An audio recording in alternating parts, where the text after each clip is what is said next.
my name is Annelie and welcome to my channel. Today I wanted to talk about net worth and more specifically my net worth. Up until recently, I haven't really been aware. I've known about net worth, but I haven't really been aware of that something that you can easily calculate yourself. But I've started watching One Big Happy Life and they do a net worth update every month. Now that's kind of a bit too much for me.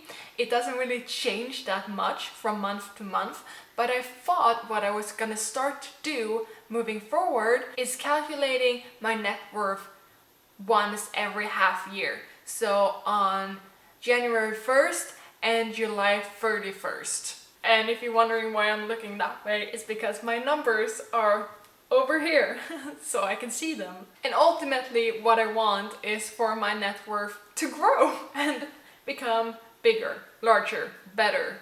Not better, but you know, more.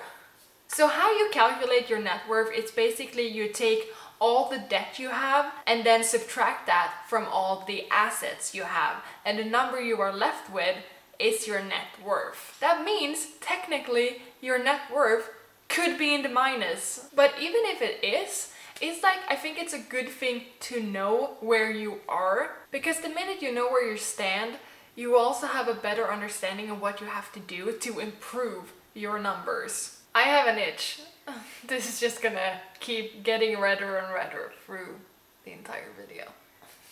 But with that said, let's just go over my numbers and my debt and my assets and my net worth. So let's start with debt. So I have two kinds of debt. One is student loan, which is what is marked CSN here, which is at 65,460 crowns. Everything is in Swedish crowns, if you were wondering. I live in Sweden. That's our currency.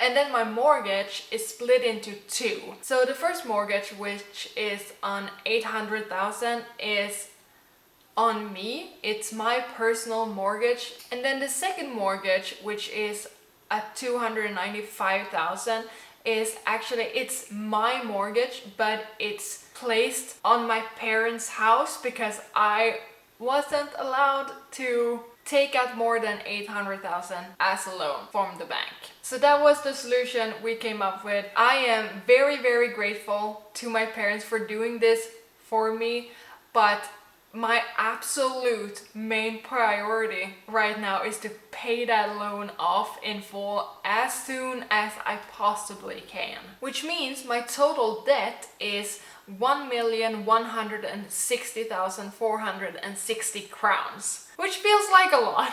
But let's move on to assets. So I have 80,000 crowns in savings, and then I own my apartment that I have a mortgage on, which is valued to 1,295,000 crowns. Which means in total my assets are 1,375,000 crowns. So subtracting my debt from that, my net worth is actually 214,540 crowns, which is okay.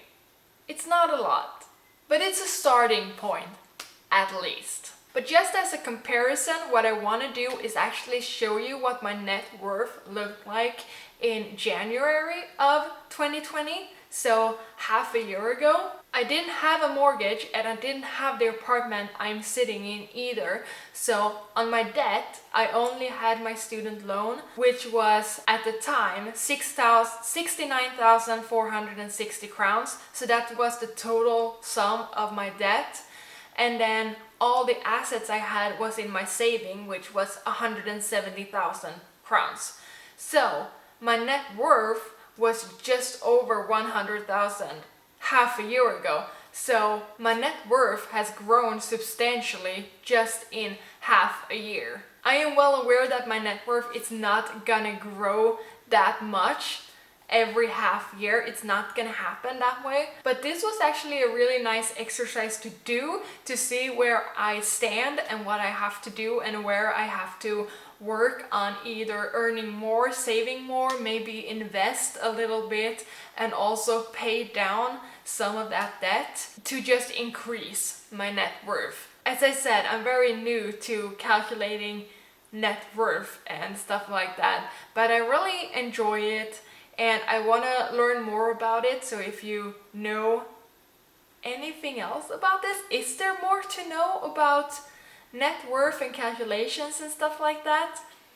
I don't know. I hope you're all having a lovely day, and then I will see you the next time I'm uploading a video. Goodbye!